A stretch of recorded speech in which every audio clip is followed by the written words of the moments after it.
श्री नानक अंगद गुरु अमरदास सुख कंद रामदास अर्जन गुरु बार श्री हर गोबिंद हरि राय हर कृष्ण गुरु तेग बहादुर चंद दसवें गोबिंद सिंह गुरु नमो जोर कर बंद जिसमें है अमृत ज्ञान है मानक भगत वैराग गुरु ग्रंथ साहिब उदद बंदों कर अनुराग कहाँ बुद्ध प्रभ तुच्छ हमारी वर्ण सकै महिमा जो तिहारी हम ना सकत कर सिफत तुम्हारी आप लिहो तुम कथा सुधारी हम ना सकत कर सिफत तुम्हारी आप लिहो तुम कथा सुधारी।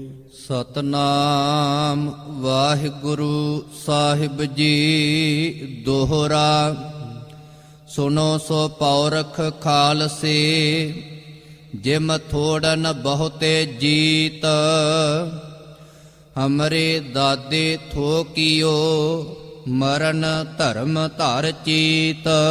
वाहिगुरु जी का खालसा वाहिगुरु जी की फतेह।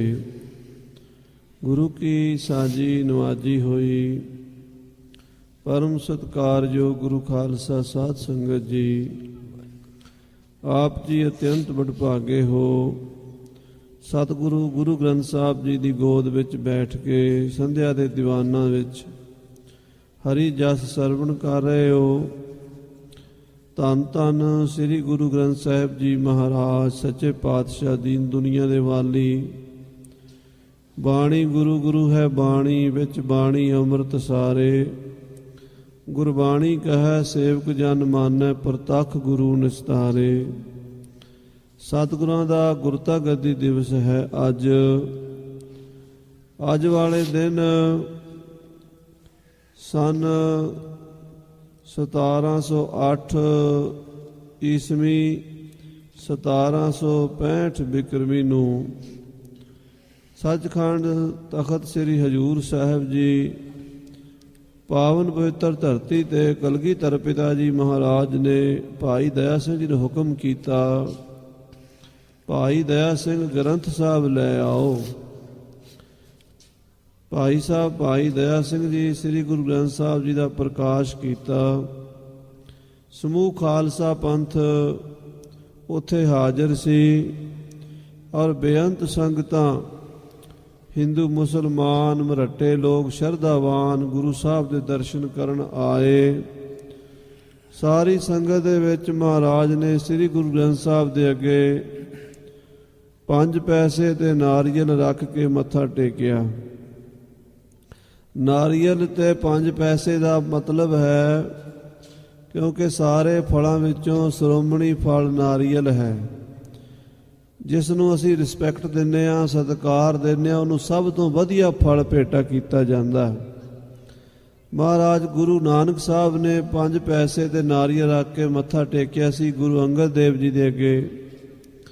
उथों ये परंपरा चली आई 10वें पातशाह ने गुरु ग्रंथ साहब के अगे रख के मत्था टेकिया परिक्रमा कीतियां और सारी संगत च खलो के हजूर बोले आज्ञा पई अकाल की तब चलायो पंथ सब सिखन को हुक्म है गुरु मान्यो ग्रंथ गुरु ग्रंथ जी मान्यो प्रगट गुरां की दे जो प्रभ को मिलबो चाहे खोज शब्द में ले।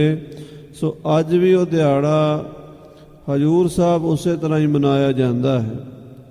गुरुद्वारा नगीना घाट तो जो बाबा दीप सिंह जी वाली बीड़ है पुरातन वो पालकी साहब विच सज के नगर कीर्तन दे रूप निशान साहिबां दी ताबिया नगारे निशान साहब ते खालसा पंथ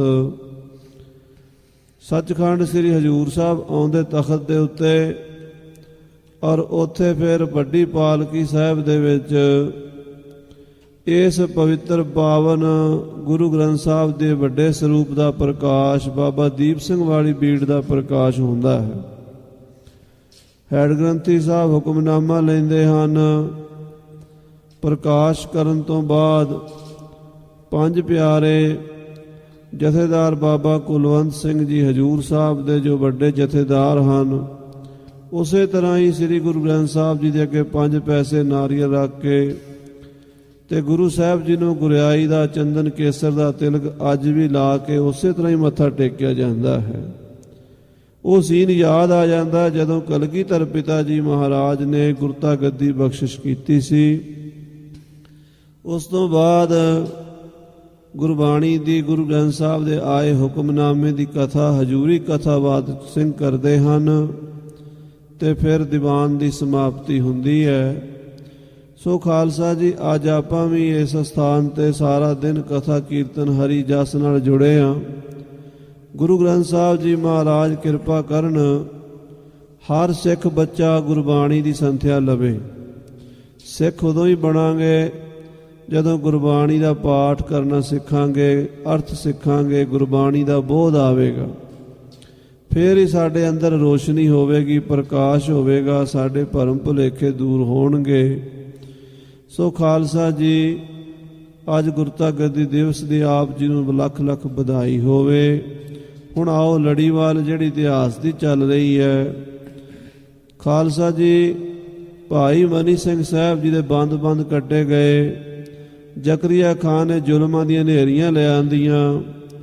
ਉਹਦੇ ਪੰਜਾਬ ਦੇ ਸੂਬੇ ਵਿੱਚ ਜਿੰਨੇ ਵੀ ਵੱਡੇ ਵੱਡੇ ਮੋਹਤਬਰ ਬੰਦੇ ਸਰਕਾਰ ਦੇ ਪਿੱਠੂ ਬਣ ਗਏ, ਮੁਖਬਰ ਬਣ ਗਏ, ਖਾਲਸੇ ਨੂੰ ਸ਼ਹੀਦ ਕਰਾਉਣ ਵਾਸਤੇ ਉਹ ਸਾਰੇ ਸਿੰਘਾਂ ਦੇ ਸਿਰਾਂ ਦੇ ਇਨਾਮ ਜ਼ਕਰੀਆ ਖਾਨ ਦਿੰਦਾ ਸੀ ਤੇ ਉਹ ਬੁੱਚੜ ਲੋਕ ਸਿੰਘਾਂ ਦੇ ਸਿਰਾਂ ਦੇ ਇਨਾਮ ਲੈਂਦੇ ਸੀ।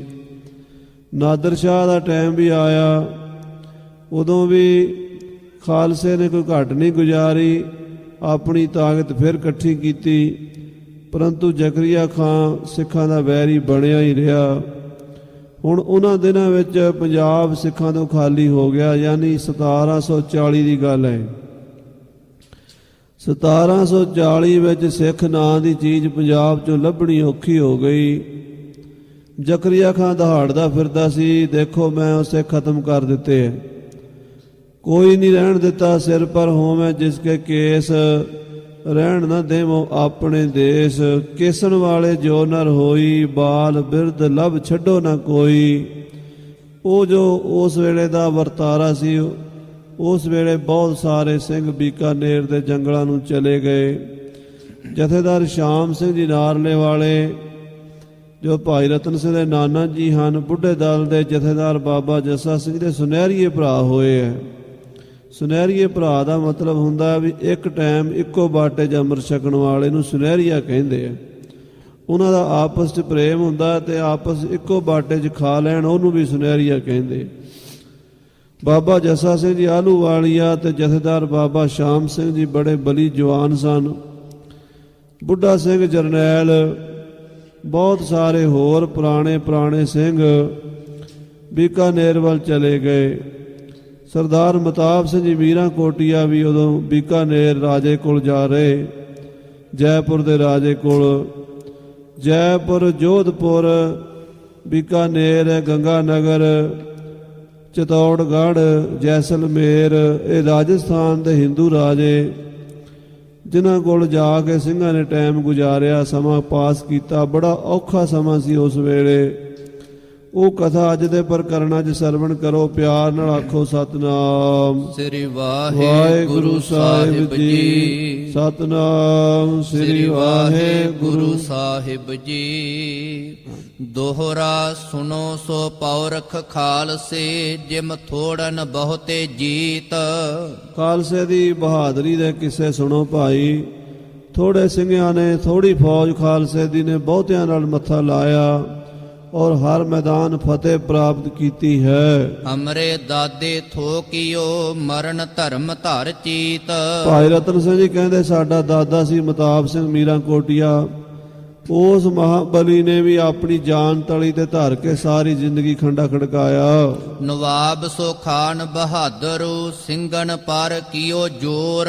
ਨਵਾਬ ਜ਼ਕਰੀਆ ਖਾਨ ਬਹਾਦਰ ਨੇ ਸਿੰਘਾਂ ਦੇ ਬੜਾ ਜ਼ੋਰ ਪਾਇਆ, ਭਾਵ ਸਿੱਖਾਂ ਨੂੰ ਖਤਮ ਕਰਨ ਲਈ ਕੋਈ ਕਸਰ ਨਹੀਂ ਛੱਡੀ। ਇਮ ਮੁਲਖਈਨ ਬੁਲਾਏ ਕੈ ਲਿਖਿਓ ਵਿੱਚ ਲਾਹੌਰ। ਉਹਨੇ ਸਾਰੇ ਮੁਲਖਈਏ ਨੂੰ ਇਕੱਠਾ ਕੀਤਾ। ਮੁਲਖਈਏ ਦਾ ਮਤਲਬ ਹੁੰਦਾ ਹੈ ਸਾਰੇ ਇਲਾਕੇ ਦੀ ਪ੍ਰਜਾ, ਪਰ ਇੱਥੇ ਮੁਲਖਈਨ ਕਿਹਾ। ਮੁਲਖਈਆਂ ਦੇ ਲੋਕਾਂ ਦੇ ਆਗੂ, ਯਾਨੀ ਜਿਵੇਂ ਚੌਧਰੀ ਸਨ ਪਿੰਡਾਂ ਦੇ, ਪਰਗਣਿਆਂ ਦੇ, ਹਰ ਭਗਤ ਨਿਰੰਜਨੀਆਂ, ਜੰਡਿਆਲੇ ਵਾਲਾ, ਕਰਮਾ ਛੀਨਿਆਂ ਦਾ, ਰਾਮਾ ਰੰਧਾਵਾ, ਸਾਹਿਬ ਰਾਏ ਸੰਧੂ ਨੁਸ਼ਹਿਰੇ ਦਾ, ਇਹ ਸਾਰੇ ਜਿਹੜੇ ਬੁੱਚੜ ਸਰਕਾਰ ਦੇ ਪੱਖੀ ਸਨ, ਹਿੰਦੂ ਤੇ ਮੁਸਲਮਾਨ, ਉਹਨਾਂ ਸਾਰਿਆਂ ਨੂੰ ਸੱਦ ਕੇ ਜ਼ਕਰੀਆ ਖਾਨ ਨੇ ਚਾਉ ਪਈ ਜੋ ਸਿੰਘਨ ਕਉ ਕੋ ਲੁਕਾਵੈ। ਕਹਿ ਦਿੱਤਾ ਵੀ ਦੇਖੋ ਖਬਰਦਾਰ ਹੋ ਜਾਓ, ਜੇ ਕੋਈ ਸਿੱਖਾਂ ਦੀ ਮਦਦ ਕਰੇਗਾ ਮੈਂ ਉਹਦੇ ਨਾਲ ਬਹੁਤ ਬੁਰਾ ਵਿਵਹਾਰ ਕਰਾਂਗਾ। ਜੇ ਕੋਈ ਸਿੱਖਾਂ ਨੂੰ ਆਪਣੇ ਪਿੰਡ ਦੇ ਵਿੱਚ ਜਾਂ ਆਪਣੇ ਖੇਤਾਂ ਦੇ ਵਿੱਚ ਜਾਂ ਆਪਣੇ ਇਲਾਕੇ 'ਚ ਲੁਕਾ ਕੇ ਰੱਖੇਗਾ, ਸੋ ਵਹਿ ਆਪਣੀ ਜਾਨ ਗਵਾਵੈ। ਸਮਝੋ ਉਹਦੀ ਬੁਰੀ ਹੋਵੇਗੀ, ਉਹਦੀ ਜਾਨ ਗਵਾਈ, ਉਹ ਮਰ ਜਾਏਗਾ, ਉਹਨੂੰ ਮਾਰ ਦਿੱਤਾ ਜਾਏਗਾ, ਆਪਣੀ ਜਾਨ ਗਵਾ ਲੇਗਾ। ਜਿਹੜਾ ਸਿੱਖਾਂ ਦੀ ਮਦਦ ਕਰੇਗਾ, ਸਿੱਖਾਂ ਨੂੰ ਪਨਾਹ ਦੇਵੇਗਾ। ਆਏ ਸਿੰਘ ਬਤਾਵੈ ਨਾਹੀ। ਜੇ ਘਰ ਆਏ ਸਿੱਖਾਂ ਦੀ, ਪਿੰਡ 'ਚ ਆਏ ਸਿੱਖਾਂ ਦੀ ਖਬਰ ਨਾ ਦੇਵੇਗਾ ਥਾਣੇ ਜਾ ਕੇ, ਤੇ ਉਸ ਖਬਰ ਨਾ ਦੇਣ ਵਾਲੇ ਨੂੰ ਵੀ ਪੂਰੀ ਸਜ਼ਾ ਮਿਲੇਗੀ। ਵੈ ਭੀ ਆਪਣੀ ਜਿੰਦ ਗਵਾਹੀ। ਜਿਸ ਨੂੰ ਪਤਾ ਲੱਗ ਜਾਵੇ ਜਾਂ ਜਿਹਦੇ ਸਾਹਮਣੇ ਪਿੰਡ 'ਚ ਸਿੱਖ ਆਏ ਹੋਣ ਤੇ ਉਹ ਥਾਣੇ ਜਾ ਕੇ ਨਾ ਦੱਸੇ ਤੇ ਸਰਕਾਰ ਨੂੰ ਪਤਾ ਲੱਗ ਜਾਏ ਵੀ ਇਹਦੇ ਪਿੰਡ ਸਿੰਘ ਆਏ ਸੀ, ਤੇ ਸਮਝੋ ਉਹ ਵੀ ਨਾਲ ਪਹਿਲਾਂ ਉਹ ਮਾਰਿਆ ਜਾਏਗਾ। ਜੋ ਸਿੰਘਨ ਕੋ ਸਾਕ ਕਰੀਵੈ। ਜੇ ਕੋਈ ਸਿੱਖਾਂ ਨਾਲ ਰਿਸ਼ਤਾ ਕਰੇਗਾ, ਸਿੰਘਾਂ ਦੇ ਰਿਸ਼ਤੇ ਕਰਾਏਗਾ, ਉਦੋਂ ਦੇ ਸਾਧ ਸੰਗਤ ਜੀ ਸਿੰਘਾਂ ਦੇ ਰਿਸ਼ਤੇ ਵੀ ਬੜੇ ਮੁਸ਼ਕਲ ਹੁੰਦੇ ਸੀਗੇ। ਕੋਈ ਲੜਕੀ ਦੇਣ ਨਾਲੋਂ ਕਹਿੰਦੇ ਇਹਨਾਂ ਦੇ ਖੂਹ 'ਚ ਸੁੱਟ ਦਿਓ, ਪਤਾ ਨਹੀਂ ਮਰ ਜਾਣੀ ਕਿ ਕੀ ਹੋਣਾ। ਇਹ ਸਿੱਖਾਂ ਨੇ ਤਾਂ ਜੰਗ 'ਚ ਮਰ ਜਾਣਾ, ਵਿਆਹ ਕਰਕੇ ਕੀ ਕਰਨਾ। ਕਹਿੰਦੇ ਸਿੰਘਾਂ ਦੇ ਰਿਸ਼ਤੇ ਵੀ ਔਖੇ ਸੀਗੇ।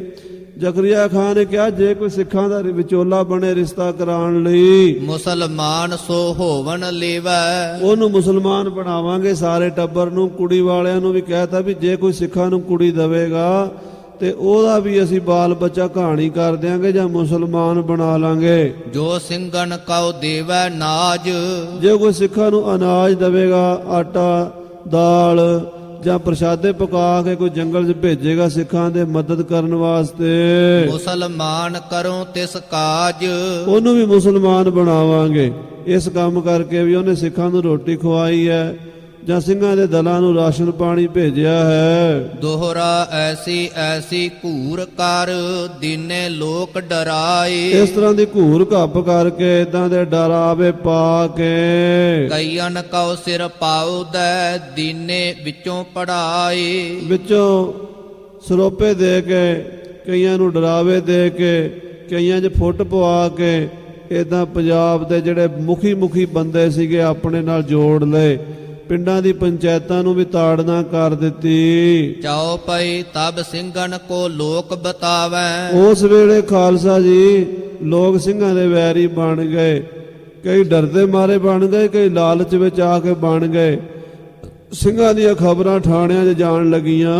ਕਈ ਇੱਕ ਆਪਣੇ ਹੱਥ ਫੜਾਵੈ। ਕਈ ਆਪ ਸਿੰਘਾਂ ਦੇ ਵੈਰੀ ਸੀਗੇ, ਆਪਣੇ ਹੱਥੀ ਸਿੱਖਾਂ ਨੂੰ ਫੜਾਉਂਦੇ ਸੀ। ਕਈ ਕੋ ਦੇਵੈ ਆਪੇ ਮਾਰ। ਕਈ ਤਗੜੇ ਸੀ, ਉਹ ਸਿੰਘਾਂ ਨੂੰ ਆਪ ਹੀ ਮਾਰ ਦਿੰਦੇ ਸੀ। ਇੱਕ ਦੋ ਸਿੰਘ ਪਿੰਡ 'ਚ ਆਏ, 10-20 ਰਲ ਕੇ ਸਿੱਖਾਂ ਨੂੰ ਮਾਰ ਦਿੰਦੇ ਸੀ। ਕਈ ਸਿੱਖਾਂ ਨੂੰ ਆਪ ਮਾਰ ਦਿੰਦੇ ਸੀ, ਕਈ ਸਿੱਖਾਂ ਨੂੰ ਫੜਾ ਦਿੰਦੇ ਸੀ, ਕਈ ਸਿੱਖਾਂ ਦੀ ਖਬਰ ਦਿੰਦੇ ਸੀ ਸਰਕਾਰ ਨੂੰ। ਸਿੰਘਨ ਕੋ ਭਇਓ ਐਸ ਹਵਾਰ। 1740 ਦੇ ਲਾਗੇ ਚਾਗੇ ਆਹ ਹਾਲ ਹੋ ਗਿਆ ਵੀ ਪੰਜਾਬ ਦੇ ਵਿੱਚ ਕਿਸੇ ਪਿੰਡ ਵਿੱਚ ਸਿੱਖ ਨੂੰ ਰਹਿਣਾ ਨਸੀਬ ਨਹੀਂ ਸੀ ਹੁੰਦਾ। ਸਿੰਘਨ ਮਾਰ ਦਿਖਾਵੈ ਤੁਰਕ। ਔਰ ਤੁਰਕ ਜਿਹੜੇ ਸਿੰਘਾਂ ਦੇ ਸਿਰ ਵੱਢ ਕੇ ਜ਼ਕਰੀਏ ਕੋਲ ਲੈ ਜਾਂਦੇ ਸੀ ਤੇ ਜ਼ਕਰੀਏ ਕੋਲੋਂ ਸਿੰਘਾਂ ਦੇ ਸਿਰਾਂ ਦੇ ਇਨਾਮ ਲੈਂਦੇ ਸੀ। ਇਨਾਮ ਸੋ ਪਾਵੈ ਬਹੁਤ ਮੁਰਕ। ਕਹਿੰਦੇ ਬਹੁਤ ਇਨਾਮ ਮਿਲਦਾ ਸੀ, ਸਰਕਾਰ ਦਿੰਦੀ ਸੀ ਸਿੱਖਾਂ ਦੇ ਸਿਰਾਂ ਦਾ। ਕਈ ਲਾਲਚੀ ਲੋਕ ਆਪਣੀਆਂ 15-16 ਸਾਲ ਦੀਆਂ ਕੁੜੀਆਂ ਦੇ ਸਿਰ ਵੱਢ ਕੇ ਲੈ ਜਾਂਦੇ ਸੀ। ਕਹਿੰਦੇ ਕੁੜੀ ਨਾਲੇ ਤਾਂ ਦਾਜ ਦੇਣਾ ਪਏਗਾ, ਵਿਆਹਣੀ ਪਏਗੀ, ਤੇ ਨਾਲੇ ਆਪਾਂ ਇਹਨੂੰ ਕੀ ਕਰਨਾ, ਇਹਨੂੰ ਮਾਰੋ ਵੱਢੋ। ਕੁੜੀ ਵੱਢਣੀ, ਉਹਦਾ ਸਿਰ ਬਰਛੇ ਦੇ ਟੰਗ ਕੇ ਲੈ ਜਾਣਾ ਤੇ ਕਹਿ ਦੇਣਾ ਇਹ ਸਿੱਖਾਂ ਦਾ ਨੌਜਵਾਨ ਸਿੰਘ ਸੀਗਾ, ਮਾਰ ਦਿੱਤਾ। ਇਸ ਤਰ੍ਹਾਂ ਚਿਹਰਾ ਮੋਹਰਾ ਛਿੱਲ ਕੇ ਕੇਸ ਲੰਮੇ ਹੁੰਦੇ ਸੀ, ਕੁੜੀਆਂ ਦੇ ਕੇਸ ਹੁੰਦੇ ਹੀ ਸੀਗੇ, ਤੇ ਕੇਸਾਂ ਵਾਲੇ ਬੱਚਿਆਂ ਦੇ ਕੇਸ ਬੱਚੀਆਂ ਦੇ ਵੱਢ ਕੇ ਸਿਰ ਉਹ ਜਾ ਕੇ ਜ਼ਕਰੀ ਤੋਂ ਇਨਾਮ ਲੈਂਦੇ ਸੀ। ਸਿੰਘ ਮੁਲਖਈਨ ਪਰ ਗਇਓ ਬੈਰ, ਲੋਕਾਂ ਦਾ ਤੇ ਸਿੰਘਾਂ ਦਾ ਵੈਰ ਪੈ ਗਿਆ ਮੁਲਖਈਏ ਦਾ। ਸਿੰਘ ਭੀ ਤਾਂ ਸੋ ਕਰੈ ਨਾ ਖੈਰ, ਸਿੰਘ ਵੀ ਉਹਨਾਂ ਚੌਧਰੀਆਂ ਨਾਲ ਖੈਰ ਨਹੀਂ ਸੀ ਗੁਜ਼ਾਰਦੇ, ਲੱਗਦੇ ਹੱਥ ਝਟਕਾ ਕਰ ਦਿੰਦੇ ਸੀ ਉਹਨਾਂ ਦਾ। ਲਰਤ ਮਰਤ ਕਹੂੰ ਲੋਕ ਛੁਪ ਰਹੈ, ਖਾਲਸਾ ਉਸ ਵੇਲੇ ਲੁਕ ਛਿਪ ਕੇ ਜੰਗਲਾਂ 'ਚ ਰਹਿੰਦਾ ਸੀ। ਲੜਦੇ ਮਰਦੇ ਰੋਜ਼ ਹੀ ਦੰਗੇ ਫਸਾਦ ਪੰਜਾਬ 'ਚ ਹੋ ਰਹੇ ਸਨ। ਦੁਸ਼ਟ ਤਹੀਂ ਤੁਰਤ ਤੁਰਕਨ ਕਹੈ, ਔਰ ਜਿਹੜੇ ਦੁਸ਼ਟ ਲੋਕ ਸਨ ਜਾ ਕੇ ਤੁਰਕਾਂ ਨੂੰ ਮਿੰਟੋ ਮਿੰਟੀ ਸਿੰਘਾਂ ਦੀ ਖਬਰ ਦਿਆ ਕਰਦੇ ਸਨ। ਤਹਿ ਸੁਣ ਤੁਰਕ ਤੁਰਤ ਚੜ ਆਵੈ, ਜਿੱਥੇ ਤੁਰਕਾਂ ਦੀ ਫੌਜ ਨੂੰ ਪਤਾ ਲੱਗਦਾ ਸੀ ਸਿੰਘ ਬੈਠੇ ਨੇ, ਉਸੇ ਵੇਲੇ ਫੌਜ ਚੜ ਕੇ ਆ ਜਾਂਦੀ ਸੀ ਸ਼ਿਕਾਰ ਕਰਨ ਲਈ ਸਿੱਖਾਂ ਦਾ। ਦਾਸ ਗ੍ਰਾਮ ਕੀ ਧੂਰ ਉਡਾਵੈ, ਲੜਾਈ ਹੁੰਦੀ ਸੀ, ਬੜਾ ਜੰਗ ਹੁੰਦਾ ਸੀ। ਸਿੰਘਾਂ ਨੂੰ ਮਾਰਨ ਤੋਂ ਬਾਅਦ ਉਸ ਪਿੰਡ ਦੀ ਧੂੜ ਉਡਾ ਦਿੰਦੇ ਸਨ, ਯਾਨੀ ਕਿ ਘਰ ਕੋਠੇ ਢਾਹ ਦਿੰਦੇ ਸੀ ਤੁਰਕ। ਸਿੱਖਣੀਆਂ ਨੂੰ ਵੀ ਮਾਰ ਦਿੰਦੇ ਸੀ, ਬੱਚਿਆਂ ਨੂੰ ਮਾਰ ਦਿੰਦੇ ਸੀ। ਗ੍ਰਾਮ ਛੋੜ ਜੋ ਉਜਾੜਨ ਰਹੈ, ਜਿਹੜੇ ਪਿੰਡਾਂ ਨੂੰ ਛੱਡ ਕੇ ਜੰਗਲਾਂ 'ਚ ਰਹਿੰਦੇ ਸੀ ਸਿੰਘ, ਗਿਰਦੇ ਗ੍ਰਾਮ ਉਜਾੜਨ ਚਾਹੈ, ਉਹਦੇ ਲਾਗੇ ਚਾਗੇ ਪਿੰਡ ਨਹੀਂ ਸੀ ਕੋਈ ਰਹਿਣ ਦਿੰਦੇ। ਤੁਰਕ ਸਿੱਖਾਂ ਦਾ ਪਿੰਡ ਉਜਾੜ ਦਿੰਦੇ ਸੀ। ਤਬ ਸਿੰਘਨ ਕੋ ਭਇਓ ਤਰਾਸ, ਉਸ ਵੇਲੇ ਖਾਲਸੇ ਤੇ ਬੜਾ ਖਤਰੇ ਦਾ ਸਮਾਂ ਸੀਗਾ। ਸਿੰਘਾਂ ਨੂੰ ਬਹੁਤ ਭਾਰੀ ਉਸ ਵੇਲੇ ਜਾਨ ਦੇ ਲਾਲੇ ਪਏ ਹੋਏ ਸਨ, ਜਾਨ ਦਾ ਖਤਰਾ ਸੀ। ਥਾਂ ਥਾਂ ਤੇ ਸਿੰਘਾਂ ਦੀ ਜਾਨ ਦੇ ਵੈਰੀ ਫਿਰਦੇ ਸਨ।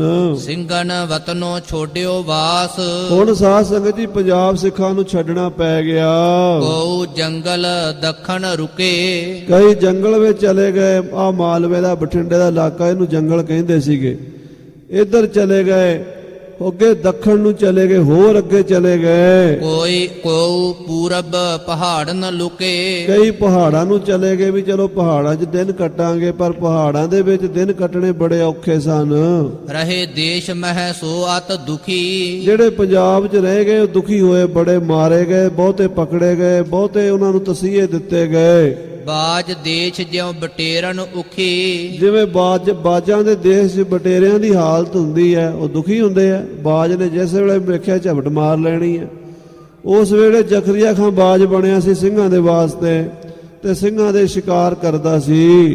ਦੋਹਰਾ ਪਰ ਪਿਤਾ ਹਮਾਰੋ ਨਿਕਰ ਕੈ, ਜੈ ਨਗਰ ਪਹੁੰਚਿਓ ਜਾਏ। ਭਾਈ ਰਤਨ ਸਿੰਘ ਜੀ ਕਹਿੰਦੇ ਮੇਰਾ ਦਾਦਾ ਪਰ ਪਿਤਾ, ਇੱਕ ਪਿਤਾ ਹੁੰਦਾ ਇੱਕ ਪਰ ਪਿਤਾ। ਪਰ ਪਿਤਾ ਮੈਨੇ ਪਿਓ ਦਾ ਪਿਓ। ਦਾਦਾ ਸਾਡਾ ਮਤਾਬ ਸਿੰਘ ਸੀ ਮੀਰਾਂ ਕੋਟੀਆ, ਉਹਨੂੰ ਬੜੀ ਤੰਗੀ ਆਈ, ਉਹ ਪੰਜਾਬ ਛੱਡ ਕੇ ਚਲਾ ਗਿਆ। ਰਾਜੇ ਸੋ ਮੁਲਾਕਾਤ ਕਰ, ਲਈ ਚਾਕਰੀ ਲਾਏ। ਜੈ ਨਗਰ ਵੱਲ ਚਲਾ ਗਿਆ, ਬੀਕਾਨੇਰ ਵੱਲ। ਉਧਰ ਜਾ ਕਰਕੇ ਉਥੋਂ ਦੇ ਰਾਜੇ ਦੇ ਨਾਲ ਉਹਨੇ ਗੱਲਬਾਤ ਕੀਤੀ। ਉਹ ਰਾਜੇ ਜਿਹੜੇ ਰਾਜਪੂਤ ਸੀਗੇ, ਉਹ ਸਮਝਦੇ ਤਾਂ ਸਨ ਵੀ ਸਾਡੇ ਲੋਕਾਂ ਉੱਤੇ ਇਹ ਪੰਜਾਬ ਦੇ ਤੰਗੀ ਆ ਰਹੀ ਹੈ। ਉਹ ਥੋੜੀ ਬਾੜੀ ਅੰਦਰ ਖਾਤੇ ਸਿੱਖਾਂ ਦੀ ਮਦਦ ਵੀ ਕਰਦੇ ਸੀ ਜਿੰਨੀ ਹੁੰਦੀ ਸੀ। ਰਾਜੇ ਨਾਲ ਗੱਲਬਾਤ ਕੀਤੀ। ਰਾਜੇ ਨੇ ਕਿਹਾ ਕੋਈ ਨਹੀਂ ਭਾਈ ਮਤਾਬ ਸਿੰਘ ਜੀ, ਸਾਡੇ ਕੋਲ ਇੱਥੇ ਰਹੋ ਤੁਸੀਂ, ਤੇ ਅਸੀਂ ਤੁਹਾਨੂੰ ਜਿੰਨੀ ਕੁ ਹੋ ਸਕੇ ਤਨਖਾਹ ਵੀ ਦੇਵਾਂਗੇ, ਖਰਚਾ ਵੀ ਦੇਵਾਂਗੇ। ਕਿਉਂਕਿ ਨਾਲੇ ਮਤਾਬ ਸਿੰਘ ਸੂਰਮਾ ਸੀ, ਸ਼ਸਤਰਧਾਰੀ ਸੀ, ਰਾਜਿਆਂ ਨੂੰ ਲੋੜ ਹੁੰਦੀ ਹੈ ਫੌਜ ਦੀ। ਇਹੋ ਜਿਹੇ ਸਿੰਘ ਰਾਜਿਆਂ ਕੋਲ ਜਾ ਕੇ ਟਾਈਮ ਕੱਟਿਆ ਕਰਦੇ ਸੀ। ਰਾਜਸਥਾਨ ਦੇ ਰਾਜਿਆਂ ਨੇ ਭਾਈ ਸਾਹਿਬ ਭਾਈ ਮਤਾਬ ਸਿੰਘ ਨੂੰ ਆਪਣੇ ਕੋਲ ਰੱਖ ਲਿਆ। ਜਾਓ ਪਈ ਸੋ ਸੁਣ ਔਰ ਸਿੰਘ ਤਹ ਆਏ। ਜਦੋਂ ਪੰਜਾਬ ਦੇ ਸਿੰਘਾਂ ਨੂੰ ਪਤਾ ਲੱਗਾ ਵੀ ਮਤਾਬ ਸਿੰਘ ਉਧਰ ਚਲਾ ਗਿਆ, ਗਾਂ ਦੀ ਗਾਂ ਖਬਰ ਮਿਲਦੀ ਗਈ। ਹੋਰ ਵੀ ਸਿੰਘ ਤੰਗੀ ਵੀ ਸਾਨੂੰ, ਘਰ ਗੁਜ਼ਾਰਾ ਨਹੀਂ ਸੀ ਹੁੰਦਾ, ਤੇ ਸਰਕਾਰ ਜਿਹੜੀ ਹੈ ਟਿਕਣ ਨਹੀਂ ਸੀ ਦਿੰਦੀ। ਉਹ ਪੰਜਾਬ ਚੋਂ ਸਿੰਘ ਸਾਰੇ ਬੀਕਾਨੇਰ ਨੂੰ ਚਲੇ ਗਏ। ਮਤਾਬ ਸਿੰਘ ਤਿਹ ਬਚਨ ਅਲਾਏ। ਭਾਈ ਮਤਾਬ ਸਿੰਘ ਜੀ ਦੇ ਕੋਲ ਕੋਈ ਸਿੰਘ ਪਹੁੰਚਿਆ। ਇਹ ਸਾਧ ਸੰਗਤ ਜੀ ਖੰਡੂਰ ਸਾਹਿਬ ਦੇ ਲਾਗੇ ਕੰਗ ਪਿੰਡ ਹੈ। ਤਰਨਤਾਰਨ ਖੰਡੂਰ ਸਾਹਿਬ ਦੇ ਇਲਾਕੇ ਦਾ ਪਿੰਡ ਹੈ ਕੰਗ ਪਿੰਡ ਦਾ ਸੀ ਬਲਾਕਾ ਸਿੰਘ। ਉਹ ਕਹਿੰਦੇ ਨੇ ਉੱਥੇ ਚਲਾ ਗਿਆ ਮਤਾਬ ਸਿੰਘ ਦੇ ਕੋਲ, ਤੇ ਮਤਾਬ ਸਿੰਘ ਨੇ ਉਹਨੂੰ ਪੁੱਛਿਆ, ਦੇਹ ਵਤਨ ਹਮ ਬਾਤ ਸੁਨਾਏ। ਫਤਿਹ ਬੁਲਾਈ ਤੇ ਪੁੱਛਿਆ ਭਾਈ ਬਲਾਕਾ ਸਿੰਘ ਜੀ ਸੁਣਾਓ ਪੰਜਾਬ ਦਾ ਕੀ ਹਾਲ ਹੈ, ਮਾਝੇ ਦੇਸ਼ ਦਾ ਕੀ ਹਾਲ ਹੈ। ਕਹਿ ਤੁਰਕਨ ਡੇਰੇ ਲਾਏ। ਤੁਰਕਾਂ ਨੇ ਕਿੱਥੇ ਕਿੱਥੇ ਡੇਰੇ ਲਾਏ ਨੇ, ਕਿੱਥੇ ਕਿੱਥੇ ਸਿੰਘਾਂ ਦਾ ਪਹਿਰਾ ਹੈ। ਦੱਸ ਜਰਾ ਮੈਨੂੰ। ਸਿੰਘ ਕਹਿਓ ਕਛ ਪੂਛ ਨਾ ਬਾਤ। ਇਹ ਸੁਣ ਕੇ ਬਲਾਕਾ ਸਿੰਘ ਧਾਈ ਮਾਰ ਕੇ ਰੋਣ ਲੱਗ ਪਿਆ। ਉਹ ਕਹਿੰਦਾ ਮਤਾਬ ਸਿਆਂ ਪੁੱਛ ਨਾ ਕੁਝ, ਜੋ ਪੰਜਾਬ ਦੀ ਹਾਲਤ ਹੈ ਮੇਰੇ ਤੋਂ ਦੱਸੀ ਨਹੀਂ ਜਾਂਦੀ। ਜਿਮ ਤੁਰਕਨ ਨੇ ਕੀਨੋ ਘਾਤ। ਜੋ ਤੁਰਕਾਂ ਨੇ ਘਾਤ ਕੀਤਾ ਹੈ ਅੱਗੇ ਕਦੀ ਐਸਾ ਨਹੀਂ ਹੋਇਆ ਜੋ ਅੱਜ ਹੋ ਰਿਹਾ ਹੈ। ਮੁਖੋ ਕਹੋ ਮੁਖ ਫਟਤਾ ਜਾਵੇ। ਬਲਾਕਾ ਸਿੰਘ ਦਾ ਇੱਕ ਮਤਾਬ ਸਿਆਂ ਜੇ ਮੂੰਹ ਤੋਂ ਗੱਲ ਕਹਿ ਨਾ ਤੇ ਮੂੰਹ ਪਾਟਦਾ ਜਾਂਦਾ, ਮੇਰੇ ਕੋਲੋਂ ਕਹੀ ਨਹੀਂ ਜਾਂਦੀ ਗੱਲ। ਕੰਨੋ ਸੁਣੋ ਤੋ ਕੰਨ ਦੁਖਾਵੇ। ਜੇ ਕੰਨਾਂ ਸੁਣੇਗਾ ਤੇਰੇ ਕੰਨ ਦੁਖਣ ਲੱਗ ਜਾਣਗੇ। ਮੇਰੇ ਤੋਂ ਨਾ ਉਹ ਸੁਣੀ ਜਾਂਦੀ ਹੈ ਨਾ ਸੁਣਾਈ ਜਾਂਦੀ ਹੈ। ਬਾਤ ਚੀੜ ਤੇ ਛਾਤੀ ਜਾਵੇ। ਇਹ ਗੱਲ ਮੇਰੀ ਛਾਤੀ ਚੀਰਦੀ ਜਾਂਦੀ ਹੈ, ਜਿਹੜੀ ਤੂੰ ਪੁੱਛੀ ਹੈ ਮੈਂ ਦੱਸ ਨਹੀਂ ਸਕਦਾ। ਨਾ ਕਹੀਏ ਮਨ ਮੋਹ ਨਾ ਸਮਾਵੇ। ਨਾ ਮੂੰਹ ਤੋਂ ਕਹੀ ਜਾਂਦੀ ਹੈ ਤੇ ਨਾ ਅੰਦਰ ਰੱਖੀ ਜਾਂਦੀ ਹੈ। ਕਹੇ ਬਿਨਾ ਵੀ ਮੈਂ ਰਹਿ ਨਹੀਂ ਸਕਦਾ ਤੇ ਕਹਿ ਵੀ ਨਹੀਂ ਸਕਦਾ। ਇਹ ਮੇਰੀ ਹਾਲਤ ਹੈ ਇਸ ਵੇਲੇ। ਸਰਪ ਚਕੁੰਦਰ ਕੀ ਭਈ ਬਾਤ। ਜਿਵੇਂ ਸੱਪ ਦੇ ਮੂੰਹ 'ਚ ਚਕੁੰਦਰ ਆ ਜਾਵੇ ਤੇ ਉਹ ਸੱਪ ਨਾ ਖਾ ਸਕਦਾ ਨਾ ਛੱਡ ਸਕਦਾ।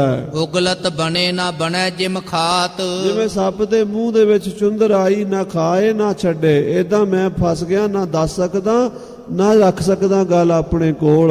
ਦੋਹਰਾ ਕੀਓ ਉਪਦਰਵ ਤੁਰਕ ਬਾਡ ਅੰਮ੍ਰਿਤਸਰ ਗੁਰਦੁਆਰ। ਭਾਈ ਬਲਾਕਾ ਸਿੰਘ ਕਹਿੰਦਾ ਭਾਈ ਮਤਾਬ ਸਿੰਘ ਜੀ ਹੱਦ ਹੋ ਗਈ ਜ਼ੁਲਮਾਂ ਦੀ। ਸੱਚਖੰਡ ਸ੍ਰੀ ਹਰਿਮੰਦਰ ਸਾਹਿਬ ਸਤਿਗੁਰੂ ਰਾਮਦਾਸ ਸੱਚੇ ਪਾਤਸ਼ਾਹ ਦਾ ਇਲਾਹੀ ਨੂਰਾਨੀ ਦਰਬਾਰ ਅੱਜ ਵੇਸ਼ਿਆ ਦੇ ਨੱਚਣ ਵਾਲਾ ਸਥਾਨ ਬਣ ਚੁੱਕਾ ਹੈ। ਹਰ ਮੰਦਰ ਮੈਂ ਕੰਚਨੀ ਰੱਖੇ ਤੁਰਕਨ ਕੋ ਸਰਦਾਰ। ਤੁਰਕਾਂ ਦਾ ਸਰਦਾਰ ਮੱਸਾ ਰੰਗੜ ਸ੍ਰੀ ਹਰਿਮੰਦਰ ਸਾਹਿਬ ਦੇ ਵਿੱਚ ਕੰਜਰੀ ਨਚਾਉਂਦਾ ਹੈ। ਵੇਸ਼ਿਆ ਨਾਚ ਕਰਦੀ ਹੈ। ਸ਼ਰਾਬ ਦੇ ਦੌਰ ਚੱਲਦੇ ਨੇ, ਹੁੱਕਾ ਚੱਲਦਾ ਹੈ। ਮੰਡਿਆਲੀ ਕੋ ਰੰਗੜੋ ਮੱਸਾ ਤਾਂ ਕੋ ਨਾਮ। ਭਾਈ ਮਤਾਬ ਸਿੰਘ ਜੀ ਕੀ ਦੱਸਾਂ, ਉਸ ਚੌਧਰੀ ਦਾ ਨਾਮ ਮੱਸਾ ਰੰਗੜ ਹੈ। ਉਹ ਮੰਡਿਆਲੇ ਦਾ ਚੌਧਰੀ ਹੈ, ਬੜਾ ਹੰਕਾਰਿਆ ਹੋਇਆ ਹੈ। ਕਰੇ ਬੇਅਦਬੀ ਹਰ ਮੰਦਰ ਪਾਪੀ ਵੱਡੋ ਹਰਾਮ। ਉਹ ਹਰਾਮ ਦਾ ਉਹਦੀ ਬਿਰਤੀ ਐਸੀ ਹੈ, ਉਹ ਧਰਮ ਦਾ ਦੋਖੀ ਹੈ। ਸ੍ਰੀ ਹਰਿਮੰਦਰ ਸਾਹਿਬ ਜੀ ਦੀ ਬੇਅਦਬੀ ਕਰਦਾ ਹੈ। ਜਾਓ ਪਈ ਮਤਾਬ ਸਿੰਘ ਸੁਣ ਗੁੱਸਾ ਖਾਇਆ। ਇਹ ਸੁਣ ਕੇ ਭਾਈ ਸਾਹਿਬ ਮਤਾਬ ਸਿੰਘ ਦੀਆਂ ਅੱਖਾਂ ਲਾਲ ਹੋ ਗਈਆਂ, ਲਹੂ ਉਤਰਿਆ ਅੱਖਾਂ ਵਿੱਚ।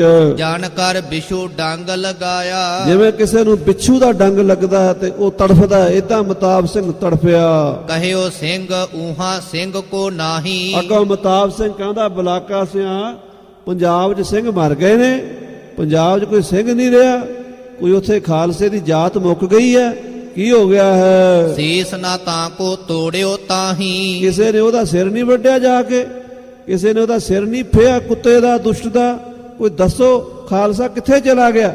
ਇਦਾਂ ਬੜੇ ਗੁੱਸੇ 'ਚ ਆ ਕੇ ਬੋਲਿਆ ਮਤਾਬ ਸਿੰਘ। ਕਿਆ ਸਿੰਘਨ ਤੇ ਸਤ ਗਇਓ ਦੂਰ। ਕਿ ਸਿੰਘਾਂ ਤੋਂ ਸੱਤ ਮੁੱਕ ਗਿਆ, ਸਿੰਘਾਂ ਜੋ ਸ਼ਕਤੀ ਖਾਲਸੇ ਦੀ ਜਿਹੜੀ ਵੀਰ ਰਸ ਦੀ ਇਹ ਖਤਮ ਹੋ ਗਈ ਹੈ। ਹਾਂਜੀ, ਕਿਆ ਸਿੰਘਨ ਪੁਰਖਾਰਥ ਭਇਓ ਕੂਰ। ਕਿਆ ਸਿੰਘਾਂ ਦਾ ਪੁਰਸ਼ਾਰਥ ਝੂਠਾ ਪੈ ਗਿਆ, ਸਿੰਘਾਂ ਦਾ ਉਦਮ ਬਲ ਮੁੱਕ ਗਿਆ। ਹਾਂਜੀ, ਤਬ ਉਸ ਸਿੰਘ ਬਚਨ ਪਲਟਾਇਓ। ਇਹ ਸੁਣ ਕੇ ਅੱਗੋਂ ਬੁਲਾਕਾ ਸਿੰਘ ਬੋਲਿਆ, ਕਿਆ ਤੈ ਨਠ ਨਹਿ ਪੌਰਖ ਗਵਾਇਓ। ਮਤਾਬ ਸਿਆਂ ਤੂੰ ਨਹੀਂ ਭੱਜ ਕੇ ਆਇਆ, ਤੂੰ ਦੂਜਿਆਂ ਨੂੰ ਕਹਿਣਾ ਤੂੰ ਵੀ ਤਾਂ ਪੰਜਾਬ ਛੱਡ ਕੇ ਆਇਆ, ਤੇਰਾ ਵੀ ਤਾਂ ਉਦਮ ਮੁੱਕ ਗਿਆ, ਤੇਰੇ ਅੰਦਰ ਵੀ ਤਾਂ ਪੁਰਸ਼ਾਰਥ ਮਰਦਊਪੁਣਾ ਨਹੀਂ ਰਿਹਾ। ਤੈਨੂੰ ਕੀ ਹੋ ਗਿਆ? ਜੋ ਤੇਰਾ ਹੈ ਉਹੀ ਦੂਜਿਆਂ ਦਾ ਹਾਲ ਹੈ। ਹਾਂਜੀ, ਤੁਮ ਮਰਨੇ ਤੇ ਨਠ ਨਹਿ ਆਏ। ਕਿਆ ਮਤਾਬ ਸਿਆਂ ਤੂੰ ਮੌਤ ਤੋਂ ਡਰ ਕੇ ਨਹੀਂ ਆਇਆ?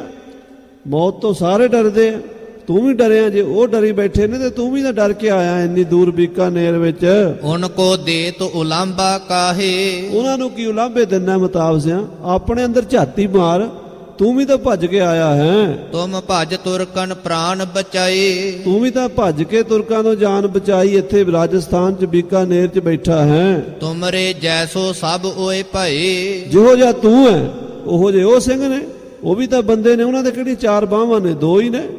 ਤੂੰ ਭੱਜ ਕੇ ਆ ਗਿਆ ਤੇ ਉਹ ਵੀ ਆਪਣੇ ਦਿਨ ਕੱਟ ਰਹੇ ਨੇ। ਮਰਨੋਂ ਡਰ ਕੈ ਸਭ ਨੱਠ ਗਏ। ਮੌਤ ਤੋਂ ਡਰਦੇ ਸਿੰਘ ਸਭ ਪੰਜਾਬ ਤੋਂ ਭੱਜ ਆਏ ਨੇ। ਮੈਂ ਵੀ ਆ ਗਿਆ, ਜਿਵੇਂ ਤੂੰ ਆਇਆ ਮੈਂ ਵੀ ਆ ਗਿਆ। ਕਿਉਂਕਿ ਉਸ ਕਹਿ ਹੀ ਬੁਲਾਕਾ ਸਿੰਘ ਨੂੰ ਰਿਹਾ ਸੀ ਨਾ ਮਤਾਬ ਸਿੰਘ ਵੀ ਤੂੰ ਆ ਗਿਆ, ਤੂੰ ਮਾਰ ਕੇ ਕਿਉਂ ਨਹੀਂ ਆਇਆ? ਉਹ ਕਹਿੰਦਾ ਜਿਵੇਂ ਤੂੰ ਨਹੀਂ ਆਇਆ ਉਵੇਂ ਮੈਂ ਵੀ ਨਹੀਂ ਮਾਰ ਕੇ ਆਇਆ। ਜਾਨ ਬਚਾਉਂਦੇ ਆ ਗਏ ਆਪਾਂ। ਉਹਾਂ ਸਿੰਘ ਕੋ ਦ੍ਰਿਸ਼ਟ ਨਾ ਪਏ, ਉਥੇ ਕੋਈ ਸਿੰਘ ਨਜ਼ਰ ਨਹੀਂ ਆਉਂਦਾ ਮਾਝੇ ਵਿੱਚ ਹੁਣ। ਉਹਾਂ ਸਿੰਘ ਕੋ ਸੁਨੀਅਤ ਨਾਹੀ, ਮਾਝੇ ਦੇਸ਼ ਸਿੰਘ ਨਾਂ ਦੀ ਕੋਈ ਚੀਜ਼ ਨਹੀਂ ਸੁਣਾਈ ਦਿੰਦੀ। ਕਰਤ ਮਸਖਰੀ ਸਿੰਘਨ ਤਾਈ, ਬਲਕਿ ਹੁਣ ਤਾਂ ਉੱਥੋਂ ਦੇ ਲੋਕ ਸਿੰਘਾਂ ਨੂੰ ਮਜ਼ਾਕ ਕਰਦੇ ਨੇ, ਟਿਚਰਾਂ ਕਰਦੇ ਨੇ। ਨਵਾਬ ਪੰਥ ਸਭ ਦਿਓ ਗਵਾਈ, ਲੋਕ ਕਹਿੰਦੇ ਨੇ ਵੇਖੋ ਬਣਿਆ ਫਿਰਦਾ ਸੀ ਖਾਲਸਾ ਪੰਥ, ਖਾਲਸਾ ਪੰਥ, ਖਾਲਸਾ ਪੰਥ। ਕਿੱਥੇ ਗਿਆ ਖਾਲਸਾ ਪੰਥ? ਨਵਾਬ ਜ਼ਕਰੀਆ ਖਾਨ ਨੇ ਸਾਫ਼ ਕਰ ਦਿੱਤਾ, ਖਤਮ ਕਰ ਦਿੱਤਾ ਸਿੱਖਾਂ ਦਾ ਪੰਥ। ਸਿੰਘ ਸੁਨੀਅਤ ਕਹੂੰ ਜਗ ਮੈਂ ਨਾਹੀ, ਹੁਣ ਸਿੰਘਾਂ ਦਾ ਨਾਮੋ ਨਿਸ਼ਾਨ ਹੀ ਨਹੀਂ ਸੁਣਦਾ, ਕਿਤੇ ਸਿੰਘ ਵੀ ਹੁੰਦੇ ਸਨ। ਇਦਾਂ ਦੀਆਂ ਗੱਲਾਂ ਪਿੰਡਾਂ 'ਚ ਹੋਣ ਲੱਗ ਪਈਆਂ ਨੇ। ਜੇ ਸਿੰਘ ਨਿਤ ਉੱਠ ਜੰਗ ਮਚਾਹੀ, ਜਿਹੜੇ ਸਿੰਘ ਰੋਜ਼ ਦੰਗੇ ਕਰਦੇ ਸੀ, ਜੰਗ ਕਰਦੇ ਸੀ, ਨਾਮ ਖਾਲਸਾ ਸਿੰਘ ਜਪਾਹੀ, ਆਪਣੇ ਆਪ ਨੂੰ ਖਾਲਸਾ ਖਾਲਸਾ ਕਹਾਉਂਦੇ ਸੀ, ਸਿੰਘ ਕਹਾਉਂਦੇ ਸੀ, ਲੋਕਾਂ ਕੋਲੋਂ ਜਾਪ ਕਰਾਉਂਦੇ ਸੀ ਆਪਣੇ ਨਾਂ ਦਾ ਵੀ ਅਸੀਂ ਖਾਲਸਾ ਆ। ਉਹ ਖਾਲਸਾ ਮੁੱਕ ਗਿਆ ਪੰਜਾਬ ਦੇ ਵਿੱਚੋਂ। ਜੇ ਸਿੰਘ ਨਿਤ ਉੱਠ ਸ਼ਬਦ ਉਚਾਰੈ, ਉਹ ਜਿਹੜੇ ਸਿੰਘ ਸਵੇਰੇ ਉੱਠ ਕੇ 2 ਵਜੇ ਬਾਣੀ ਪੜ੍ਹਦੇ ਸੀ, ਸ਼ਬਦ ਕੀਰਤਨ ਕਰਦੇ ਸੀ। ਲੂਟ ਕੂਟ ਨਿਤ ਤੁਰਕਨ ਮਾਰੈ, ਜਿਹੜੇ ਸਿੰਘ ਰੋਜ਼ ਲੁੱਟ-ਕੁੱਟ ਕਰਦੇ, ਦੰਗੇ ਫਸਾਦ ਕਰਦੇ, ਤੁਰਕਾਂ ਨਾਲ ਜੰਗ ਕਰਦੇ ਸੀ। ਜਪ ਤਪ ਸੰਜਮ ਨੇਮ ਕਰਾਵੈ, ਜਿਹੜੇ ਬੜੇ ਜਪੀ ਤਪੀ ਨੇਮੀ ਕਰਮੀ ਧਰਮੀ ਸਿੰਘ ਸਨ। ਅਕਾਲ ਅਕਾਲ ਕਹਿ ਸੀਸ ਚੜਾਵੈ, ਸਤਿ ਸ੍ਰੀ ਅਕਾਲ, ਅਕਾਲ ਅਕਾਲ ਦੇ ਜਕਾਰੇ ਗਜਾਉਂਦੇ ਸੀ। ਅਬ ਹੈ ਤੁਮ ਹੀ ਸੇ ਊਹਾ ਸਿੰਘ, ਉਹ ਮੁੱਕ ਗਏ, ਉਹ ਮਾਰੇ ਗਏ, ਜ਼ਕਰੀਆ ਨੇ ਖਤਮ ਕਰ ਦਿੱਤੇ ਉਹ ਸਾਰੇ। ਹੁਣ ਤੇ ਮਤਾਬ ਸਿਆਂ ਤੇਰੇ ਵਰਗੇ ਹੀ ਨੇ, ਜਿਹੋ ਜਿਹਾ ਤੂੰ ਹੈ ਭੱਜ ਕੇ ਆਇਆ ਉਹੋ ਜਿਹੇ ਉਹ ਨੇ ਵਿਚਾਰੇ। ਕੋਈ ਇੱਧਰ ਦਿਨ ਕੱਟ ਰਿਹਾ, ਕੋਈ ਉੱਧਰ ਕੱਟ ਰਿਹਾ।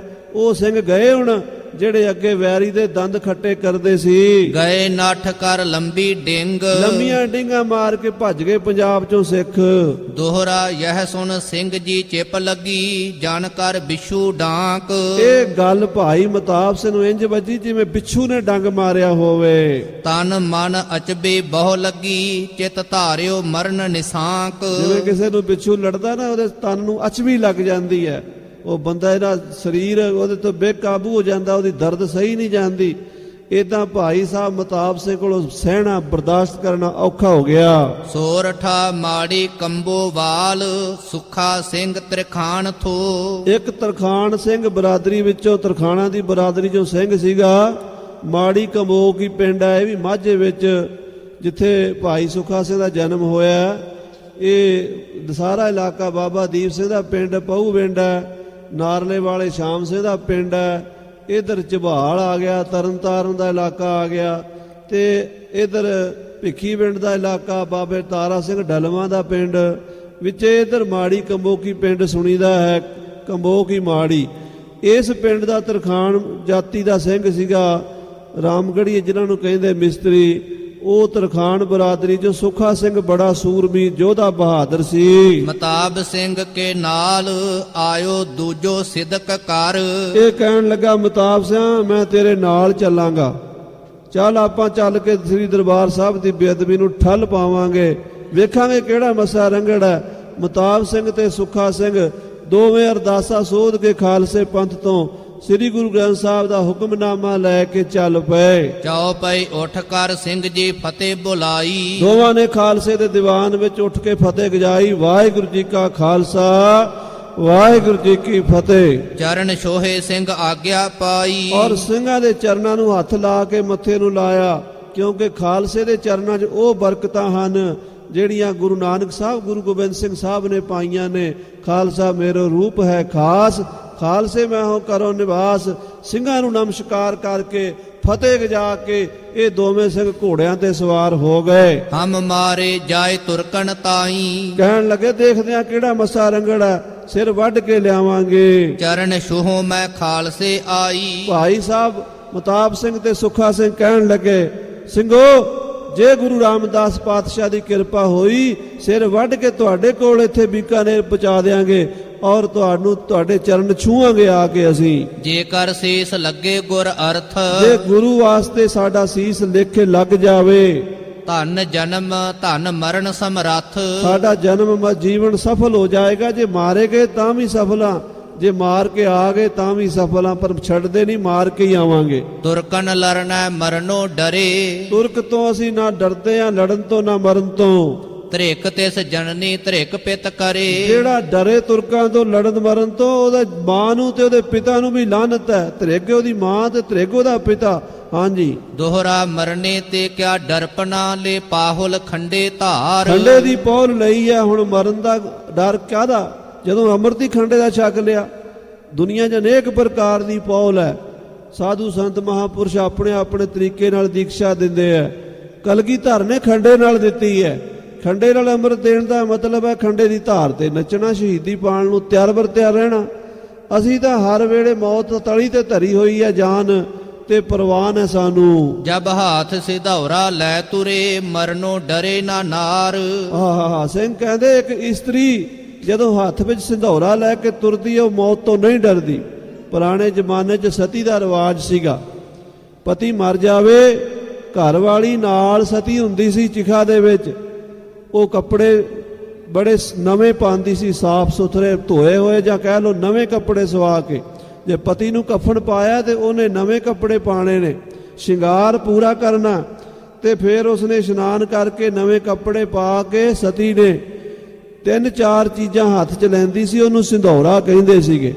ਇੱਕ ਤਾਂ ਨਾਰੀਅਲ ਰੱਖਦੀ ਸੀ, ਇੱਕ ਨਾਲ ਸੰਧੂਰ ਰੱਖਦੀ ਸੀ, ਥੋੜੇ ਜਿਹੇ ਚਾਵਲ ਰੱਖਦੀ ਸੀ, ਤੇ ਥੋੜਾ ਜਿਹਾ ਹਰਾ ਜਿਹਾ ਘਾਹ, ਉਹ ਜੋ ਰੀਤੀ ਰਿਵਾਜ ਹੈ ਹਿੰਦੂ ਧਰਮ ਦਾ, ਉਹਦੇ ਮੁਤਾਬਕ ਲੈ ਕੇ ਉਹ ਥਾਲੀ ਦੇ ਵਿੱਚ ਤੇ ਆਪਣੇ ਪਤੀ ਦੀ ਚਿਖਾ ਦੀਆਂ ਪਰਿਕਰਮਾ ਕਰਦੀ ਸੀ। ਫਿਰ ਉਹ ਚਿਖਾ ਦੇ ਉੱਪਰ ਬੈਠ ਕੇ ਆਲੇ ਦੁਆਲੇ ਸਾਰਿਆਂ ਦੇ ਉੱਤੇ ਇਦਾਂ ਪ੍ਰਸ਼ਾਦ ਨਾਲ ਸੰਧੂਰ ਛਿੜਕ ਦਿੰਦੀ ਸੀ। ਉਹਨੂੰ ਕਹਿੰਦੇ ਸੀ ਸਤੀ ਦਾ ਪ੍ਰਸ਼ਾਦ। ਜਦੋਂ ਸਤੀ ਸਾਰਿਆਂ ਦੇ ਪ੍ਰਸ਼ਾਦ ਛਿੜਕ ਦਿੰਦੀ ਸੀ, ਫਿਰ ਅੱਗ ਬਲਦੀ ਸੀ, ਉਹਦੇ 'ਚ ਸੜ ਕੇ ਸੁਆਹ ਹੋ ਜਾਂਦੀ ਸੀ। ਹੁਣ ਮਹਾਰਾਜ ਕਹਿੰਦੇ ਮਰਨੇ ਤੇ ਕਿਆ ਡਰਪਣਾ ਜਬ ਹਾਥ ਸਿੰਧੌਰਾ ਲੀਨ। ਗੁਰੂ ਗ੍ਰੰਥ ਸਾਹਿਬ ਦੀ ਬਾਣੀ, ਭਗਤ ਕਬੀਰ ਸਾਹਿਬ ਦੇ ਬਚਨ ਨੇ। ਜੇ ਮੌਤ ਤੋਂ ਹੁਣ ਕੀ ਡਰਨਾ, ਜੇ ਹੱਥ ਸਿੰਧੌਰ ਦੀ ਡੱਬੀ ਫਾੜੀ ਲਈ ਹੈ, ਹੁਣ ਤਾਂ ਸਤੀ ਹੋਣਾ ਹੀ ਹੋਣਾ। ਇਦਾਂ ਇਹ ਭਾਈ ਬਤਾਬ ਸਿੰਘ ਤੇ ਸੁਖਾ ਸਿੰਘ ਜੀ ਤਿਆਰੀ ਕਰਕੇ ਤੁਰ ਪਏ। ਚਉ ਪਈ ਕਰਮ ਕਰਮ ਕਰ ਸਿੰਘ ਵਤਨੀ ਆਏ। ਕਰਮ ਕਰਮ ਕਰਦੇ ਬੜੀ ਤੇਜ਼ੀ ਨਾਲ ਉਹ ਬੁੱਢੇ ਜੋੜ ਤੋਂ ਚੱਲੇ ਤੇ ਸ੍ਰੀ ਅੰਮ੍ਰਿਤਸਰ ਮਾਝੇ ਨੂੰ ਤੁਰ ਪਏ। ਰਸਤੇ 'ਚ ਕਹਿੰਦੇ ਆ ਬਾਬਾ ਦੀਪ ਸਿੰਘ ਜੀ ਦੇ ਕੋਲ ਪਹੁੰਚੇ। ਉੱਥੇ ਵਿਚਾਰ ਚੱਲ ਰਹੀ ਸੀ ਦਸਮ ਦੀ ਬਾਣੀ ਬਾਰੇ। ਅੱਜ ਕੱਲ੍ਹ ਵੀ ਚੱਲਦੀ ਹੈ, ਪਰ ਅੱਜ ਕੱਲ੍ਹ ਪੰਥ ਵਿਰੋਧੀ ਕਰਦੇ ਆ ਵਿਚਾਰਾਂ ਇਹੋ ਜੀਆਂ। ਉਦੋਂ ਸਿਆਣੇ ਸਿੰਘ ਇਹ ਵਿਚਾਰ ਕਰ ਰਹੇ ਸੀ ਵੀ ਦਸਮ ਦੀ ਬੀੜ ਇੱਕੋ ਰੱਖੀ ਜਾਵੇ, ਜਾਂ ਦਸਮ ਦੀ ਬੀੜ ਭਾਈ ਮਨੀ ਸਿੰਘ ਨੇ ਜਿਹੜੀ ਲਿਖੀ ਆ ਉਹਨੂੰ ਵੱਖਰਾ ਵੱਖਰਾ ਕਰ ਦਿੱਤਾ ਜਾਵੇ। 3 ਤਰ੍ਹਾਂ ਦੀ ਬਾਣੀ ਹੈ। ਇੱਕ ਤਾਂ ਉਹ ਬਾਣੀ ਹੈ ਦਸਮ ਪਾਤਸ਼ਾਹ ਦੀ, ਜਿਹੜੀ ਅਕਾਲ ਪੁਰਖ ਦੀ ਉਸਤਤ ਵਿੱਚ ਹੈ, ਜਾਪ ਸਾਹਿਬ ਅਕਾਲ ਉਸਤਤ 33 ਸਵਈਏ।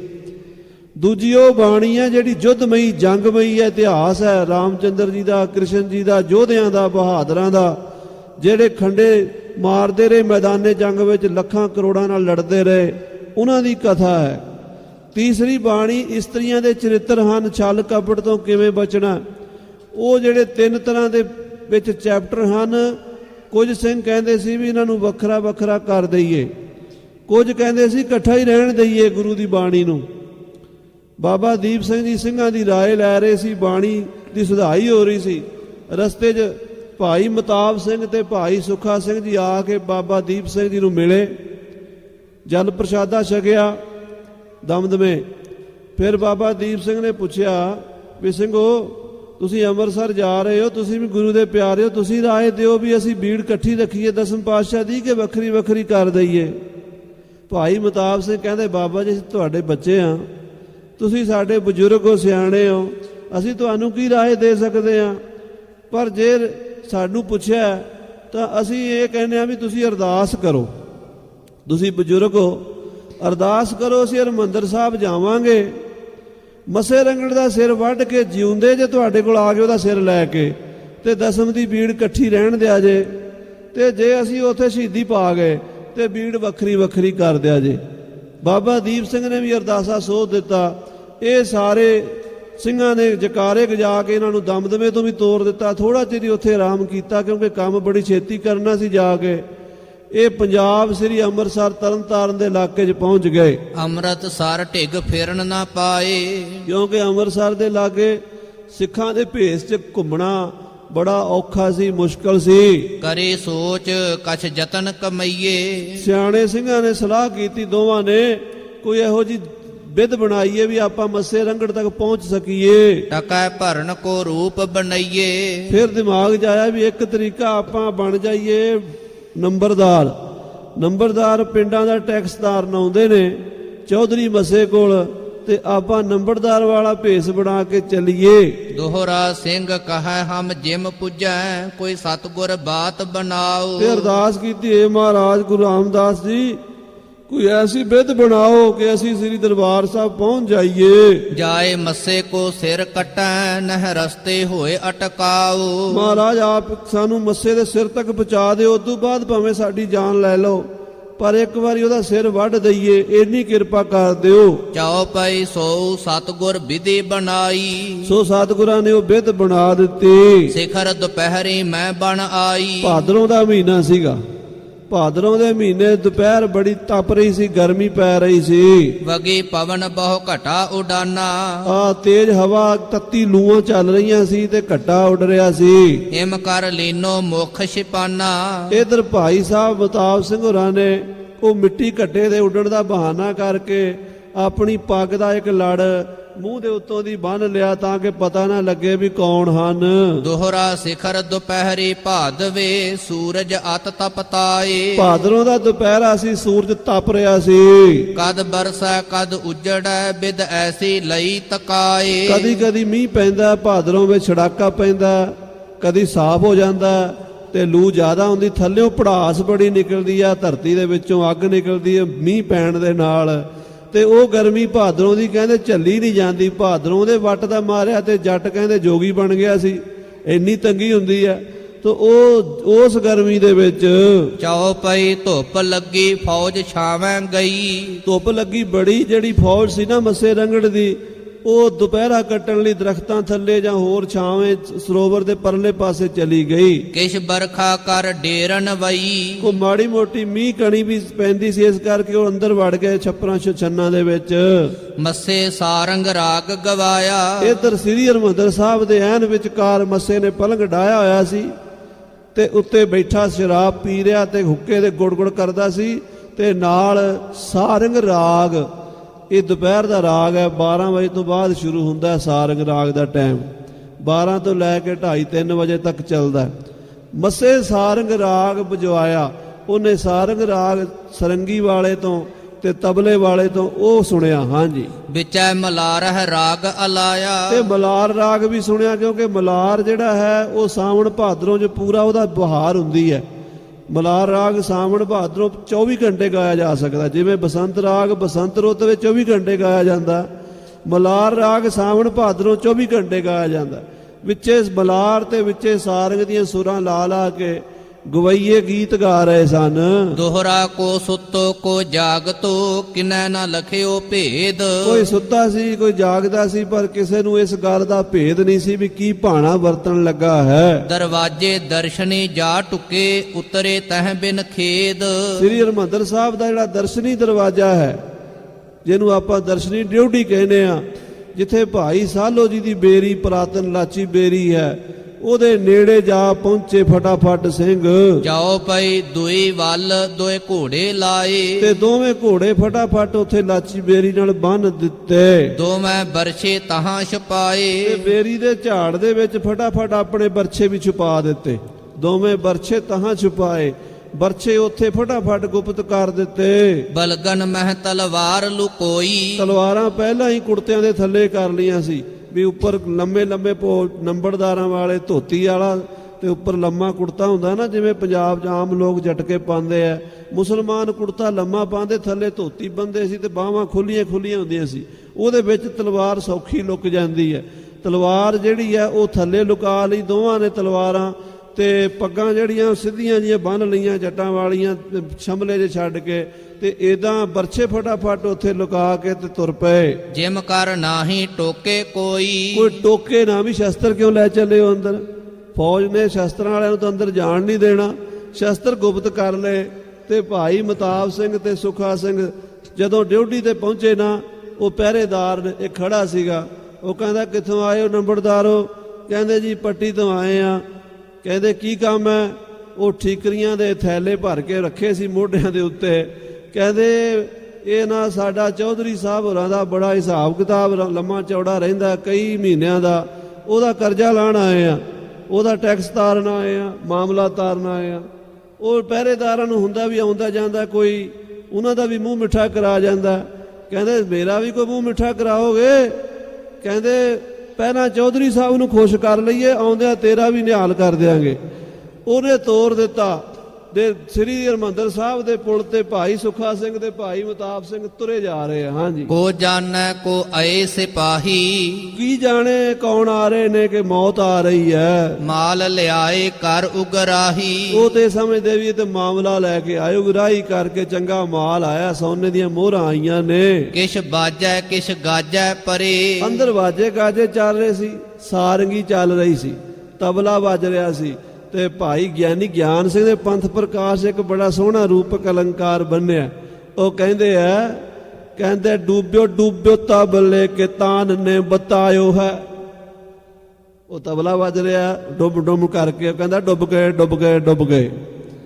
ਤੇ ਸਾਰੰਗੀ ਕਹਿੰਦੀ ਕੌਣ ਕੌਣ ਕੌਣ ਡੁੱਬੇ? ਉਹ ਜਿਹੜੀ ਨੱਚਣ ਵਾਲੀ ਕਹਿੰਦੀ ਐਦਾਂ ਹੱਥ ਕਰ ਕਰਕੇ ਕਹਿੰਦੀ ਆਹ ਡੁੱਬੇ। ਭਾਈ ਸਾਹਿਬ ਗਿਆਨ ਸਿੰਘ ਲਿਖਦੇ ਆ, ਕਹਿੰਦੇ ਕੁਦਰਤ ਬੋਲ ਰਹੀ ਸੀ ਉੱਥੇ, ਤਬਲਾ ਤੇ ਕਹਿੰਦਾ ਡੁੱਬ ਗਏ ਡੁੱਬ ਗਏ ਡੁੱਬ ਗਏ। ਉਧਰੋਂ ਸਿੰਘ ਤੁਰੇ ਆਉਂਦੇ ਆ, ਸਾਰੰਗੀ ਕਹਿੰਦੀ ਕੌਣ ਕੌਣ ਕੌਣ?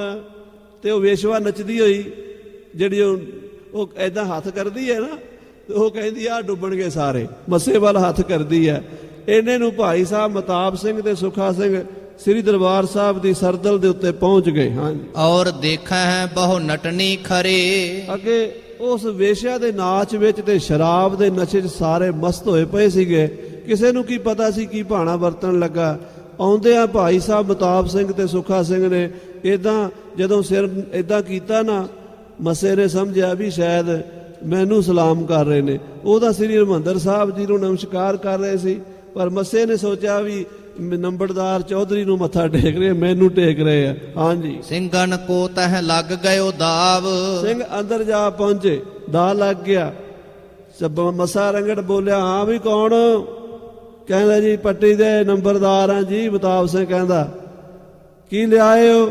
ਮਹਾਰਾਜ ਬੜੇ ਚਿਰਾਂ ਦਾ ਮਾਮਲਾ ਰਹਿੰਦਾ ਸੀ, ਉਹ ਲੈ ਕੇ ਆਏ ਆ ਇਕੱਠਾ ਕਰਕੇ। ਤੇ ਸਰਾਣੇ ਵਾਲੇ ਪਾਸੇ ਸੁੱਟਿਆ ਜਾਣ ਕੇ ਮਤਾਬ ਸਿੰਘ। ਤੇ ਸਰਾਣੇ ਵਾਲੇ ਪਾਸੇ ਜਦੋਂ ਸੁੱਟਿਆ ਨਾ, ਤੇ ਕਿੰਨਾ ਕੁ ਲੈ ਕੇ ਆਏ ਹੋ? ਕਹਿੰਦੇ ਜਨਾਬ ਆਪ ਹੀ ਵੇਖ ਲਓ। ਅੱਗੇ ਹੋਇਆ ਸ਼ਰਾਬ ਦਾ ਨਸ਼ਾ ਬਹੁਤਾ ਦਿਮਾਗ ਤੇ ਚੜਿਆ ਸੀ, ਪਤਾ ਨਹੀਂ ਕਿੰਨੀ ਕੁ ਪੀਤੀ ਹੋਈ ਸੀ, ਉੱਤੇ ਹੁੱਕਾ ਪੀਤਾ ਸੀਗਾ। ਤੇ ਇਦਾਂ ਕਰਕੇ ਜਦੋਂ ਸੱਜਾ ਹੱਥ ਉਹ ਥੱਲੇ ਚੁੱਕਣ ਲੱਗਾ ਨਾ, ਆਹ ਪਾਸਾ ਖਾਲੀ ਹੋ ਗਿਆ। ਭਾਈ ਸਾਹਿਬ ਮਤਾਬ ਸਿੰਘ ਜੀ ਦੇ ਇੱਥੋਂ ਹੀ ਸ੍ਰੀ ਸਾਹਿਬ, ਤੁਸੀਂ ਦੇਖਿਆ ਹੋਣਾ ਕਈ ਨਿਹੰਗ ਸਿੰਘ ਇਦਾਂ ਪੁੱਠੀ ਪਾਉਂਦੇ ਆ। ਉਹ ਪੁੱਠੀ ਨਹੀਂ ਹੁੰਦੀ, ਅਸਲ ਸਿੱਧੀ ਹੁੰਦੀ ਹੈ। ਉਹ ਕਿਉਂ ਹੁੰਦੀ ਹੈ? ਉਹ ਸਿੱਧੀ ਇਦਾਂ ਹੀ ਆਉਂਦੀ ਹੈ, ਕੱਢ ਕੇ ਇਦਾਂ ਕਰਕੇ ਫਿਰ ਇਦਾਂ ਮਾਰਨੇ ਟਾਈਮ ਲੱਗਦਾ।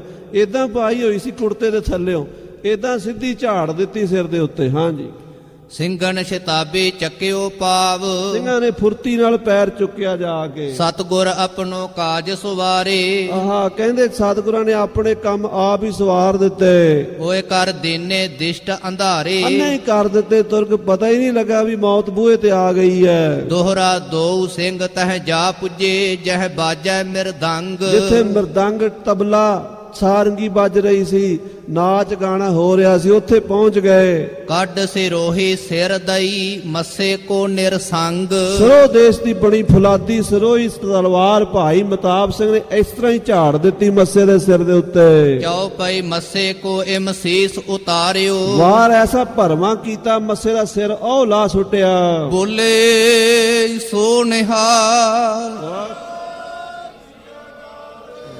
ਜਨ ਕਰ ਬੇਲੋਂ ਕਦੂਆ ਟਾਰਿਓ, ਜਿਵੇਂ ਵੱਡਾ ਸਾਰਾ ਕੱਦੂ ਬੇਲ ਨਾਲ ਤੋੜ ਕੇ ਸੁੱਟ ਦਈਦਾ ਨਾ, ਇਦਾਂ ਦਵਾਣੇ ਵਰਗਾ ਸਿਰ ਲਾ ਕੇ ਮਾਰਿਆ ਪਰੇ। ਉਤੋ ਜੋ ਜੇਵਰ ਤਾਕੇ ਦਵਾਰੇ, ਜਿੰਨੇ ਕੋ ਉਹਨੇ ਸੋਨੇ ਦੇ ਗਹਿਣੇ ਪਾਏ ਹੋਏ ਸੀ, ਬੜੇ ਅਕਸਰ ਬੜਾ ਤਗੜਾ ਚੌਧਰੀ ਸੀਗਾ, ਕਿਲੋ ਦੇ ਉਹਨੇ ਸੋਨਾ ਹੀ ਗਲ 'ਚ ਪਾਇਆ ਹੋਇਆ ਸੀਗਾ। ਭਾਈ ਸੁੱਖਾ ਸਿੰਘ ਨੇ ਸੋਨਾ ਲਾ ਲਿਆ ਸਾਰਾ। ਦੂਜੇ ਸਿੰਘ ਸੋ ਲਿਓ ਉਤਾਰੇ, ਫਟਾਫਟ ਸੋਨਾ ਲਾ ਕੇ ਤਲਵਾਰ ਉਹਨੇ ਵੀ ਥੱਲਿਓਂ ਕੱਢ ਲਈ। ਤਉ ਲਾਓ ਸ਼ੋਰ ਭਇਓ ਅਤ ਭਾਰੀ, ਜਿਹੜੇ 5-4 ਉੱਥੇ ਨੇੜੇ ਬੈਠੇ ਝਟਕ ਦਿੱਤੇ, ਤੇ ਬਾਕੀ ਜਿਹੜੇ ਖੂਹ ਸਰੋਵਰ 'ਚ ਛਾਲਾਂ ਮਾਰ ਕੇ ਭੱਜ ਗਏ। ਫਿਰ ਘੋੜਨ ਚੜ ਕਰੀ ਸਵਾਰੀ, ਤੇ ਸਿਰ ਲੈ ਕੇ ਮੱਸੇ ਦਾ ਜਦੋਂ ਬਾਹਰ ਨੂੰ ਦੌੜੇ ਨਾ, ਤੇ ਉਹ ਜਿਹੜਾ ਪਹਿਰੇਦਾਰ ਖੜਾ ਸੀ ਉਹਨੇ ਆਖਿਆ ਇਹ ਕੀ ਹੋ ਗਿਆ, ਇਹ ਤਾਂ ਕੁਝ ਹੋਰ ਹੀ ਗੱਲ ਹੈ। ਉਹ ਦੌੜਨ ਲੱਗਾ ਤੇ ਭਾਈ ਮਤਾਬ ਸਿੰਘ ਕਹਿੰਦੇ ਲੈ ਜਾ ਹਿੱਸਾ ਤੂੰ ਵੀ।